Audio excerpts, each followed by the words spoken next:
Assalamualaikum warahmatullahi wabarakatuh. Kami dari kelompok 1. Pada kesempatan kali ini akan mencoba mempresentasikan materi mengenai konflik dalam keluarga. Ini kita akan membahas tentang 6 hal. Yang pertama, pengertian konflik, kemudian faktor penyebab konflik, yang ketiga karakteristik konflik keluarga, yang keempat konflik pasangan, yang kelima konflik orang tua anak, yang keenam resolusi konflik. Yang pertama pengertian konflik. Konflik mencerminkan adanya ketidakcocokan, baik ketidakcocokan karena berlawanan atau karena perbedaan. Dalam hubungan interpersonal, konflik terjadi karena adanya ketidakcocokan perilaku dengan tujuan. Ketidakcocokan terungkap ketika seseorang secara terbuka menentang tindakan atau pernyataan orang lain. Thomas mendefinisikan konflik sebagai proses yang bermula saat salah satu pihak menganggap pihak lain menggagalkan atau berupaya menggagalkan kepentingannya. Nah, dapat disimpulkan bahwasanya konflik itu terjadi karena adanya ketidakcocokan baik dalam hal perbedaan pendapat, perbedaan tujuan, perbedaan perilaku dengan tujuan, adanya anggapan-anggapan bahwasanya kita memenangkan persepsi kita dan kita beranggapan bahwasanya orang lain itu punya niat untuk menggagalkan apa yang menjadi tujuan kita kayak gitu. Nah, konflik dalam sebuah keluarga itu dia menunjukkan kualitas hubungan dalam sebuah keluarga tersebut. Misal dia punya hubungan keluarga yang baik, dia akan bisa dengan baik menyelesaikan konflik yang ada dalam keluarganya. Sebaliknya, jika dia punya hubungan keluarga yang kurang baik, bisa jadi konflik ini akan membesar dan dia akan berujung pada hal-hal yang tidak diinginkan kayak gitu. Yang selanjutnya adalah faktor penyebab konflik dalam sebuah keluarga. Yang pertama ada komunikasi. Nah, komunikasi itu kan dia pengertiannya kan pertukaran makna guna melahirkan sebuah pengertian bersama dalam sebuah keluarga sendiri, karena konteksnya keluarga ya. Nah, komunikasi ini dikatakan berhasil ketika orang-orang dalam keluarga ini dia punya pemahaman yang sama. Nah, dengan komunikasi itu tuh dapat membangun pertautan perasaan. Jadi satu sama lain tuh perasaannya bertaut. Terus kemudian membangun emosi yang kuat di antara satu dengan yang lain kayak gitu. Nah, keluarga tanpa komunikasi itu enggak cuma dia bakal menimbulkan sebuah kesalahpahaman, tapi lebih jauh dari itu dia akan menjauhkan dunia antara satu dengan yang lain. Jadi kayak mungkin dia akan jadi keluarga yang acuh tak acuh dan lain sebagainya kayak gitu. Yang kedua adalah sikap egosentris. Sikap egosentris di sini tuh sikap yang menjadikan dirinya sebagai pusat perhatian yang diusahakan oleh seorang. Dalam hal ini adalah salah satu anggota keluarga, bisa ayah, bisa ibu, dan lain sebagainya, yang dilakukan dengan segala cara untuk mendapatkan perhatian tersebut. Jadi gimana seseorang itu memusatkan dirinya jadi pusat perhatian. Nah, contohnya di sini kayak misal seorang ibu meminta tolong ke ayahnya buat nemenin anaknya yang kecil tuh buat nemenin anak kecilnya mainan. Nah, si ayah ini nggak mau karena si ayah ini mau olahraga. Nah, dari sini itu menimbulkan pertikaian. Akhirnya kan si ibunya kan meluap-luap ya karena dia masih banyak yang harus diselesaikan. Tugas rumah kayak masak, nyuci baju dan lain sebagainya.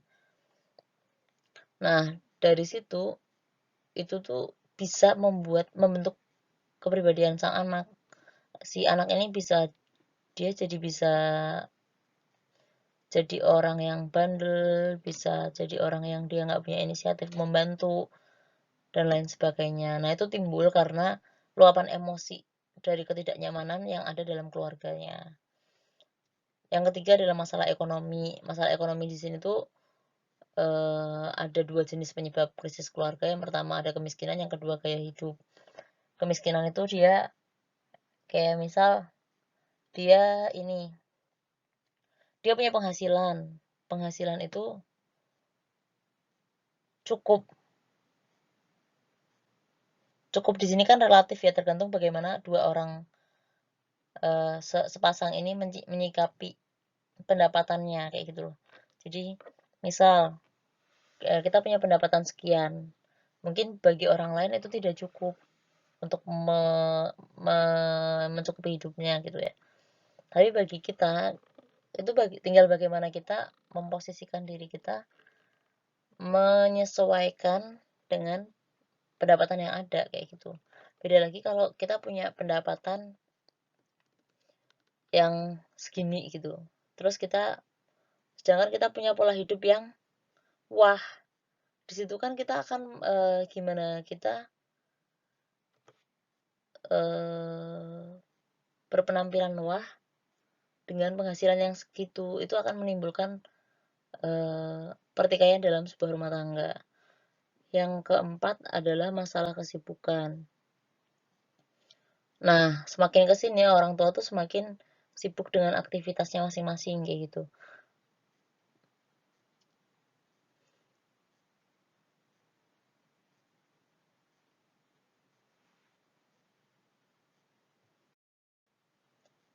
Nah, yang selanjutnya adalah masalah pendidikan. Nah, pendidikan tuh sering jadi pemicu dalam permasalahan keluarga.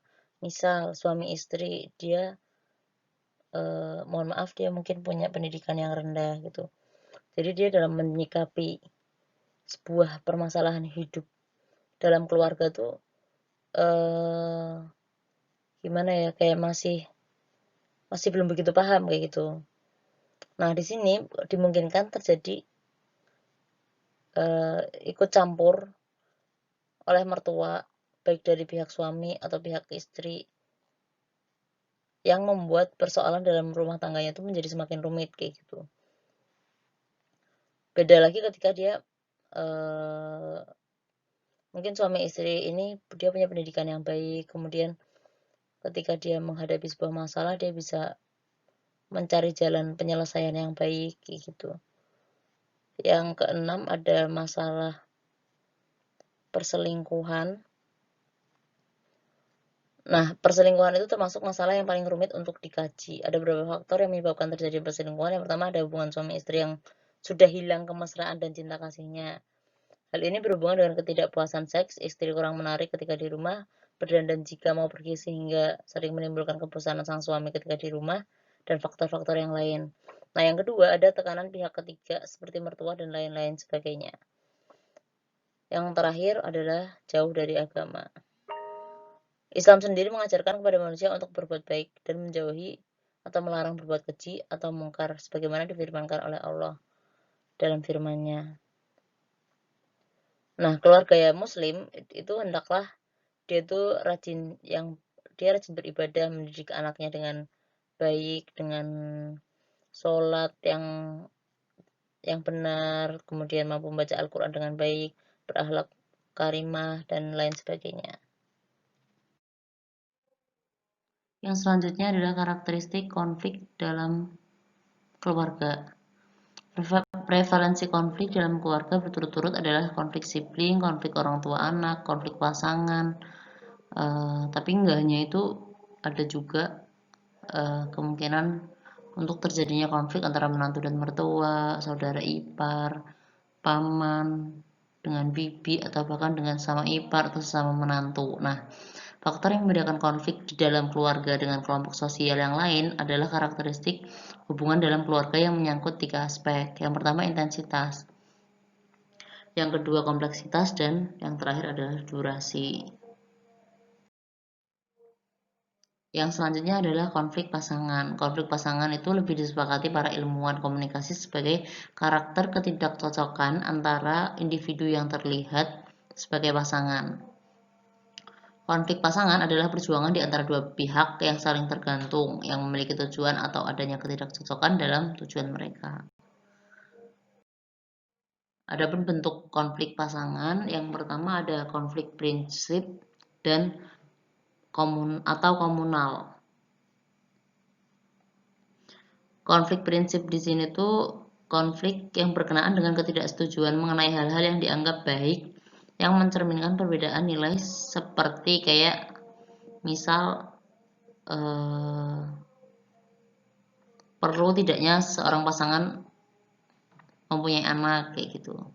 Sedangkan konflik komunal itu persetujuan dalam hal yang sama namun berbeda mengenai cara melakukannya. Misal kapan sepasang manusia ini punya anak kayak gitu.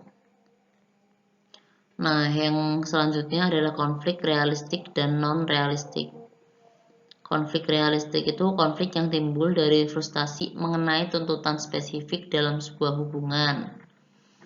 Sedangkan konflik non-realistik itu konflik akan kebutuhan pelepasan ketegangan karena frustasi. Nah, konflik yang muncul dari situasi di mana individu tidak dapat menghadapi sebab frustasi sehingga melemparkan kemarahannya kepada orang lain sebagai upaya penguatan diri dengan melakukan agresi terhadap orang atau benda seperti membanting piring, pintu, atau memukul tembok dan lain sebagainya. Yang ketiga ada konflik pribadi atau konflik individu super. Konflik pribadi itu konflik di mana individu bertindak untuk kepentingannya sendiri, bertindak secara radikal untuk memperkuat posisinya, yang seringkali itu berwujud dalam sebuah agresi. Sedangkan konflik individu super itu didasarkan pada alasan kepentingan kolektif membenarkan secara positif tindakan agresif. Yang keempat adalah konflik tidak dinyatakan atau dinyatakan. Konflik dinyatakan itu merupakan pendapat yang diekspresikan seperti kemarahan, keluhan-keluhan, unek-unek yang dirasakan seorang individu kepada pasangannya yang dia rasa tuh itu mengganggu psikologisnya gitu. Sedangkan konflik tidak dinyatakan itu upaya untuk menyembunyikan berbagai keluhan karena takut akan berdampak pada berakhirnya sebuah hubungan. Yang kelima adalah konflik perilaku dan atribusional. Merupakan konflik yang dilahirkan atas ketidakcocokan perilaku yang tidak menyenangkan dan penjelasan-penjelasan di balik perilaku ketidakcocokan merupakan atribusional. Hal ini terjadi apabila memiliki perbedaan perilaku dalam penyesuaian perkawinan, di mana akan memunculkan keluhan namun tidak direspon secara positif satu sama lain. Nah, keluhan ini yang tidak cocok dapat dijadikan dasar penyesuaian antara pasangan jika dihubungkan pada perilaku yang sama untuk menciptakan keadaan yang lebih baik. Yang terakhir adalah konflik berdasarkan pelanggaran atau tanpa pelanggaran, yakni konflik yang disebabkan oleh tindakan pelanggaran pada aturan yang telah disepakati. Setiap pasangan menetapkan peraturan yang berfungsi untuk memberikan arahan perilaku sekaligus sebagai dasar prediksi bertindak satu sama lain. Dan pelanggaran pada aturan tersebut dapat menjadi konflik dalam sebuah hubungan.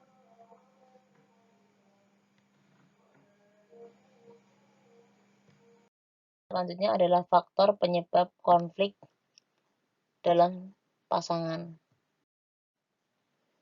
Nah, faktor penyebab konflik pasangan di sini ada 5. Yang pertama, tingkah laku yang tidak diinginkan.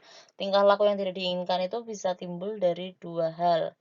Yang pertama, dia kurang adanya persamaan antara suami dan istri. Yang kedua, ada gagalnya salah satu pihak dalam memenuhi tugas perkembangan sebelum dewasa. Yang kedua, ada kesenjangan. Yang berikutnya adalah kesenjangan antara harapan peran dan performa. Di saat salah satu atau kedua belah pihak gagal menampilkan peran sesuai dengan apa yang diharapkan, maka saat itulah konflik itu muncul. Perbedaan harapan antar pasangan ini bersumber dari harapan terhadap peran yang terbentuk saat masih berada dalam keluarga asal. Yang ketiga ada keberagaman nilai. Pengalaman sosialisasi nilai dan religi pada masa kanak-kanak seseorang itu dapat menciptakan tanah yang subur bagi tumbuhnya konflik karena nilai merupakan dasar dari berbagai aktivitas yang dilakukan sehari-hari. Nah, ketika keduanya ini tidak sesuai nilai dan tingkah laku, seseorang cenderung membenarkan tindakannya sendiri dan menyalahkan pasangannya. Respon ini memunculkan banyaknya kecemburuan atau bahkan kebencian yang menimbulkan konflik-konflik yang besar. Yang selanjutnya adalah ketidakseimbangan dependensi dan independensi. Adanya ekspektasi yang tidak realistis terhadap perkawinan dapat menjadikan petunjuk bagi keseimbangan dependensi dan independensi dalam perkawinan. Jika salah satu pihak meyakini bahwa relasi mereka harus memenuhi seluruh kebutuhan masing-masing pihak, maka relasi tersebut akan mengakibatkan hilangnya identitas individu pada salah satu pihak atau kedua belah pihak. Kemudian yang terakhir adalah defisit komunikasi. Kualitas komunikasi yang baik merupakan syarat tercapainya sebuah kepuasan dalam sebuah hubungan kekeluargaan. Kualitas komunikasi yang kurang baik akan memicu terjadinya konflik perkawinan. Kayak tadi yang sudah disebutkan di depan ya, kayak seringnya miskomunikasi dan lain. Yang selanjutnya adalah konflik orang tua anak. Konflik anak dan orang tua adalah proses perbedaan keinginan dan pandangan anak tentang batasan nilai serta kedisiplinan, terkadang menimbulkan konflik dalam sebuah keluarga. Nah, faktor penyebabnya itu kadang tuh orang tua memposisikan dirinya bahwasanya aku adalah aturan di rumah, sedangkan anaknya memposisikan ada di posisi bahwasanya anak ini tuh ingin bebas gitu, dia ingin merasakan kebebasan. Nah, pada kebanyakan orang, kayak orang tua tuh berdalih bahwasanya apa yang dilakukan itu adalah untuk kebaikan anak, tapi kadang cara kita untuk menyampaikan itu ke anak tuh bisa mengaburkan tujuan dari kita sendiri kayak gitu. Kayak misal kita pengen anak, kayak misal gini, ada anak dia dimintain tolong sama orang tuanya. Nah, anak ini nggak mau, dia malah kabur kan. Nah, anak ini orang tua ini justru kayak ngomong, anak durhaka ya kamu ya kayak gitu. Nggak mau nurut sama orang tua. Kamu nggak kasihan sama orang tua yang kerepotan dan lain sebagainya kayak gitu. Nah, kadang tuh apa yang kita ucapkan kayak gitu tuh malah justru eh, mengaburkan tujuan dari kita sendiri. Maksudnya kita pengennya anak ini tuh dia punya inisiatif buat membantu kita kayak gitu.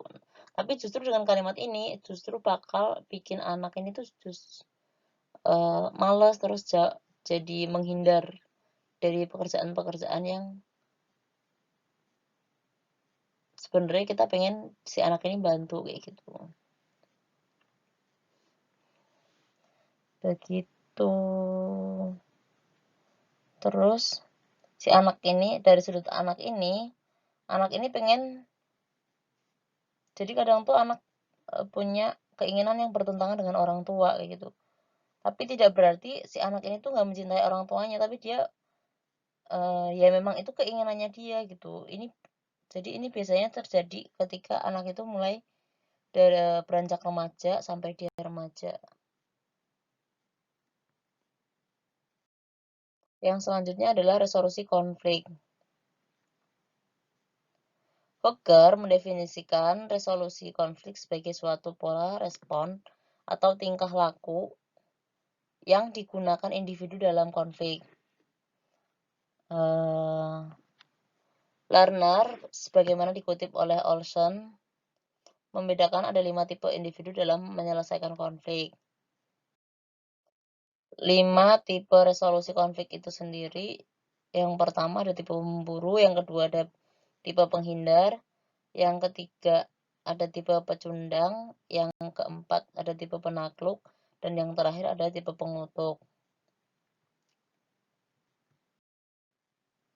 Seseorang dengan tipe pemburu, dia tuh akan selalu berusaha untuk meningkatkan kualitas relasinya dengan orang-orang terdekatnya, selalu berusaha menjalin hubungan secara harmonis, dan ketika terjadi sebuah konflik dia akan berusaha untuk mencari pokok permasalahannya itu di mana, kemudian dia akan mencoba mencari solusi dari sebuah permasalahan tersebut, berdiskusi untuk memahami perspektif dari masing-masing orang yang bersangkutan. Kemudian dia negosiasi untuk mencapai sebuah kompromi yang saling menguntungkan. Nah, dalam hal ini konflik dimaknai secara positif dan dikelola secara konstruktif. Sedangkan untuk tipe penghindar, dia akan memilih untuk menarik diri dari kancah konflik, tidak memiliki kesediaan untuk berunding, dan biasanya cenderung memilih untuk membiarkan. Terus dia beranggapan bahwasanya waktu akan menyelesaikan semua ini, kayak gitu. Nah, untuk tipe pengutuk, seseorang ini akan menjadikan konflik sebagai kancah peperangan, mengumbar marah, mengungkit masalah-masalah yang udah kelewatan, kayak gitu. Yang dimana itu justru bakal akan menimbulkan munculnya perselisihan. Nah, individu dengan tipe ini cenderung tidak mau mengakui kesalahannya, selalu membela diri dan menimpahkan kesalahan kepada pihak yang lain. Nah, untuk tipe penakluk, dia akan menghadapi konflik dengan cara kekuasaan, selalu berupaya mendominasi dan mengedepankan egonya, baik untuk mengutuk maupun baik pengutuk maupun penakluk akan menghadapi konflik dengan cara pertikaian dan pertengkaran yang beresiko memunculkan perilaku agresi. Nah, sedangkan pada tipe pecundang, dia akan memilih untuk selalu mengalah dan menuruti segala sesuatu yang menjadi kemauan pihak yang lain, kayak gitu. Pengelolaan konflik yang demikian itu emang dapat menghindarkan adanya pertikaian, tapi dia nggak bersifat konstruktif karena si individu ini tidak mampu mengembangkan kepribadian yang positif pada masing-masing pihak. Dalam taraf tertentu, cara ini dapat mempertahankan hubungan dari situasi yang buruk, namun hanya bersifat stagnan dan tidak mampu meningkatkan kualitas hubungan yang lebih baik, kayak gitu. Jadi kita masuk ke tipe yang mana gitu dalam menyelesaikan sebuah konflik, gitu. Sekian dari kelompok kami, semoga cukup jelas. Wassalamualaikum warahmatullahi wabarakatuh.